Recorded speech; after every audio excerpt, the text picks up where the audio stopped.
तो फ्रेंड्स, कैसे हैं आप लोग। आज हम लोग क्लास 12th के पॉलिटिकल साइंस के दूसरा सेट देखेंगे जो कि आप लोगों के इंटर एग्जाम के लिए बहुत ही महत्वपूर्ण है। इसमें आपको लगभग 35 प्रश्न मिलेंगे। ये जो 35 प्रश्न है आपके लिए एक एक प्रश्न महत्वपूर्ण है, इसलिए वीडियो को अंत तक देखिएगा ताकि एक भी प्रश्न मिस नहीं करें। जो याद है वो तो आपको याद है ही, लेकिन जो याद नहीं है बिल्कुल आप उसको याद कर लीजिएगा, यानी कंठस्थ कर लीजिएगा, ताकि आपके इंटर में होने वाला जो एग्जाम है आपके लिए उसमें महत्वपूर्ण भूमिका अदा करे। तो चलिए फ्रेंड्स, इस वीडियो को हम शुरू करते हैं, लेकिन उससे पहले फ्रेंड्स वीडियो का एक लाइक जरूर कर देंगे और साथ ही अगर चैनल पर नए हैं तो चैनल को सब्सक्राइब करके बेल आइकन को जरूर प्रेस कर दीजिएगा, आने वाली किसी भी वीडियो का नोटिफिकेशन आपको मिल सके, ताकि आप समय से परीक्षा की तैयारी पूरी कर सके। तो चलिए फ्रेंड्स, इस वीडियो को हम शुरू करते हैं। तो जैसे कि पहला प्रश्न हम यहाँ पर देख पा रहे हैं कि सौराष्ट्र किस राज्य का अंग है। सौराष्ट्र किस राज्य का अंग है। Option A Maharashtra, B Rajasthan, C Karnataka और डी गुजरात। इसका सही जवाब होगा ऑप्शन डी गुजरात, यानी कि सौराष्ट्र जो है वो गुजरात का अंग है। सवाल नंबर 2 है कि किस देश के प्रभुत्व से एक ध्रुवीयता कायम हुई। किस देश के प्रभुत्व से एक ध्रुवीयता कायम हुई। ऑप्शन है रूसी संघ, बी चीन, सी फ्रांस और डी अमेरिका। इसका सही जवाब होगा ऑप्शन डी अमेरिका। सवाल नंबर 3 है कि दक्षेस यानी कि सार्क में कितने देश हैं। तो इसका सही जवाब होगा ऑप्शन सी 7, यानी कि सार्क में जो है 7 देश शामिल हैं। और अगर देश का चर्चा करें कि कौन कौन से देश इसमें शामिल हैं तो उनका नाम हो जाएगा आपका भारत, नेपाल, पाकिस्तान, अफगानिस्तान, भूटान, मालदीव, श्रीलंका और बांग्लादेश। और इसकी जो स्थापना हुई थी फ्रेंड्स वो 8 दिसंबर 1985 को बांग्लादेश की राजधानी जो है ढाका वहाँ पर हुई थी। तो क्लियर हो गया कि आपका सार्क देश में कितने देश आते हैं, तो 7 देश आते हैं। चलिए हम सवाल नंबर 4 देखते हैं। सवाल नंबर 4 है कि सुरक्षा परिषद में अस्थायी सदस्यों की संख्या कितनी है। सुरक्षा परिषद में अस्थायी सदस्यों की संख्या कितनी है। इसका सही जवाब होगा ऑप्शन ए 5। सवाल नंबर 5 है कि किस वर्ष में पश्चिमी राष्ट्रों ने नाटो की स्थापना की। इसका सही जवाब होगा ऑप्शन सी, यानी कि 1949 में पश्चिमी राष्ट्रों ने नाटो की स्थापना की। सवाल नंबर 6 है कि प्रथम गुट निरपेक्ष सम्मेलन के अध्यक्ष कौन थे। प्रथम गुट निरपेक्ष सम्मेलन के अध्यक्ष कौन थे। इसका सही जवाब होगा ऑप्शन डी मार्शल टीटो। अब अगर जानकारी के लिए बता दें आपको कि मार्शल टीटो कौन थे, तो ये यूगोस्लाविया के राष्ट्रपति थे। सवाल नंबर 7 है कि सोवियत संघ का विघटन कब हुआ था। सोवियत संघ का विघटन कब हुआ था। इसका सही जवाब होगा ऑप्शन सी 25 दिसंबर 1991 ईस्वी को। सवाल नंबर 8 है कि शांति युद्ध के दौरान जर्मनी का एकीकरण किस वर्ष हुआ था। शांति युद्ध के दौरान जर्मनी का एकीकरण किस वर्ष हुआ था।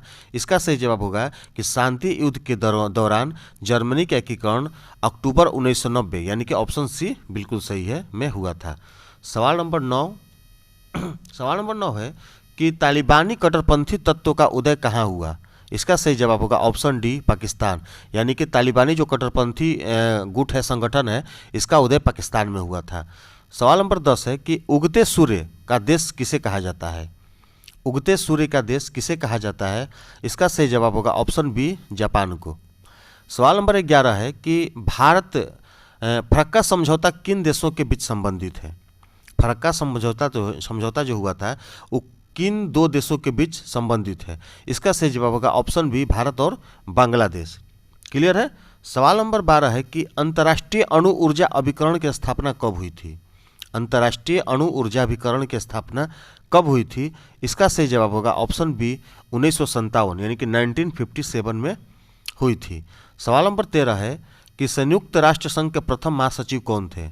संयुक्त राष्ट्र संघ के प्रथम महासचिव कौन थे। इसका सही जवाब होगा ऑप्शन ए द्विगु लाई। क्लियर है, ट्रिगु लाई। चलिए सवाल नंबर 14 देखते हैं। सवाल नंबर 14 है कि नीति आयोग क्या है, यानी नीति आयोग है ये किस प्रकार का संस्था है या आयोग है। इसका सही जवाब होगा ऑप्शन बी गैर संवैधानिक निकाय। याद रखिएगा, नीति आयोग जो है वो एक गैर संवैधानिक निकाय है। सवाल नंबर 15 है कि गुट निरपेक्षता की नींव रखने में किस भारतीय नेता की प्रमुख भूमिका थी। Option A Mahatma Gandhi, B doctor Bhimrao Ambedkar, C Jawaharlal Nehru और डी सरदार पटेल। इसका सही जवाब होगा ऑप्शन सी जवाहरलाल नेहरू, यानी कि गुट निरपेक्षता की नींव रखने में जवाहरलाल नेहरू भारतीय नेता की प्रमुख भूमिका थी। क्लियर है। सवाल नंबर 16 है कि कांग्रेस का विभाजन किस वर्ष में हुआ था। कांग्रेस का विभाजन किस वर्ष हुआ था। इसका सही जवाब होगा ऑप्शन सी 1969, यानी कि 1969 ईस्वी में। सवाल नंबर 17 है कि किसने कहा था कि इंदिरा इज इंडिया और इंडिया इज इंदिरा। क्लियर है? इसका सही जवाब होगा ऑप्शन जो होगा सही 17 का सी होगा, देवकांत बरुआ। यानी कि देवकांत बरुआ ने कहा था कि इंदिरा इज इंडिया और इंडिया इज इंदिरा। क्लियर है? सवाल नंबर 18 है कि सरदार सरोवर योजना किस नदी पर स्थित है? सरदार सरोवर योजना किस नदी पर स्थित है? ऑप्शन ए गंगा नदी, बी यमुना नदी, सी नर्मदा नदी और डी दामोदर नदी। इसका जो सही जवाब होगा ऑप्शन सी होगा, नर्मदा नदी। यानी कि सरदार सरोवर योजना नर्मदा नदी पर स्थित है। सवाल नंबर 19 है कि सूचना का अधिकार कानून भारत में किस वर्ष लागू हुआ था? यानी कि राइट टू इन्फॉर्मेशन, सूचना का अधिकार। इसका सही जवाब होगा ऑप्शन डी, 2005 में सूचना का अधिकार कानून जो है भारत में लागू हुआ था। सवाल नंबर 20 है कि निम्नलिखित में, यानी कि जो 4 ऑप्शन दिया हुआ है इसमें कौन सा राजनीतिक एवं सामाजिक क्षेत्र कश्मीर राज्य का भाग नहीं है? तो जम्मू कश्मीर और लद्दाख के तीनों जो है सामाजिक एवं राजनीतिक एवं सामाजिक क्षेत्र का भाग है, लेकिन एक ऑप्शन सी है जो मुजफ्फराबाद है, जो ये राजनीतिक और सामाजिक क्षेत्र कश्मीर राज्य का भाग नहीं है। ऑप्शन सी बिल्कुल सही है, मुजफ्फराबाद। सवाल नंबर 21 है कि यूरोपीय संघ की मुद्रा क्या है? इसका सही जवाब होगा ऑप्शन सी, यूरोपीय और यूरोपीय से यूरो निकला हुआ है, यानी कि यूरोपीय संघ की जो मुद्रा है वो यूरो है। सवाल नंबर 22 है कि सुरक्षा परिषद के कितने सदस्यों को निषेधाधिकार वीटो प्राप्त है? वीटो का मतलब हुआ कि हम इसको नहीं मानते हैं या नहीं जानते हैं। सुरक्षा परिषद के कितने सदस्यों को वीटो पावर प्राप्त है?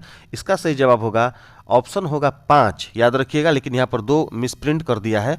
ऑप्शन सही होगा 5 होगा, इसका जवाब सही में 5 होगा, ऑप्शन बी सही होगा। 5 सदस्यों को जो वीटो पावर प्राप्त है। सवाल नंबर 23 है कि निम्नलिखित में कौन सा देश सार्क यानी दक्षस का सदस्य नहीं है? इसका सही जवाब होगा ऑप्शन सी होगा, इंडोनेशिया। यानी कि इंडोनेशिया को सार्क यानी कि दक्षस में उसको सदस्यता प्राप्त नहीं है। सवाल नंबर 24 है कि निम्नलिखित में कौन सा देश का नाम गुट निरपेक्ष आंदोलन का सदस्य नहीं है? कौन सा देश है जो गुट निरपेक्ष आंदोलन उसका सदस्य में नाम नहीं है? इसका सही जवाब होगा ऑप्शन डी, मिस्र। सवाल नंबर 25 है कि LTTE लिट्टे एक आतंकवादी संगठन है। इसमें कोई दो मत नहीं है कि लिट्टे जो है एक आतंकवादी संगठन नहीं है, लेकिन सवाल है कि यह आतंकवादी संगठन है कहाँ का? Option A Sri Lanka, B Pakistan, C Bharat और डी रूस। इसका सही जवाब होगा ऑप्शन ए श्रीलंका। यानी कि जो लिट्टे है आतंकवादी संगठन वो श्रीलंका का है। सवाल नंबर 26 है कि 1974 में यानी कि 1974 में भारत ने अपना पहला परमाणु परीक्षण किया था, कहाँ किया था? इसका सही जवाब होगा राजस्थान के पोखरण में। ऑप्शन बी सही है, मिसप्रिंट के द्वारा पोरखन कर दिया है, लेकिन सही इसका जवाब होगा पोखरण। राजस्थान के पोखरण में है, याद रखिएगा। सवाल नंबर 27 है कि किसने सोवियत संघ में पेरेस्ट्रोइका की शुरुआत की? इसका सही जवाब होगा ऑप्शन बी, मिखाइल गोर्बाचोव ने। सवाल नंबर 28 है कि सुंदरलाल बहुगुणा का संबंध किससे है? ये बहुत बार हम लोग पढ़ चुके हैं, मैट्रिक में भी पढ़े हैं और अभी भी पढ़ने को मिल रहा है कि सुंदरलाल बहुगुणा का संबंध किससे है? इसका सही जवाब होगा ऑप्शन ए, नर्मदा बचाओ आंदोलन से। क्लियर है? सवाल नंबर 29 है कि कौन कौन ऐसा जो भारतीय है जो भारत का रहने वाला था, प्रथम गवर्नर जनरल था? इसका सही जवाब होगा ऑप्शन बी, सी राजगोपालाचारी। क्लियर है? सवाल नंबर 30 है कि निम्नलिखित में कौन सा एक बिहार का क्षेत्रीय दल नहीं है? इसमें जो 4 ऑप्शन दिया हुआ है, झारखंड मुक्ति मोर्चा, ये चारों पार्टी का नाम है, याद रखिएगा। बी समाजवादी पार्टी, सी लोक जनशक्ति पार्टी और डी DMK। तो ये चारों जो है लगभग 3 इसमें जो झारखंड का हमको लग रहा है जहाँ तक है, लेकिन एक ऐसा जो पार्टी जो बिहार का क्षेत्रीय दल नहीं है, उसका सही जवाब है ऑप्शन लोक जनशक्ति पार्टी। ऑप्शन सी है, लोक जनशक्ति पार्टी जो है ये बिहार का क्षेत्रीय दल है। सवाल नंबर 31 है कि किसने अनुसूचित जाति संघ की स्थापना की?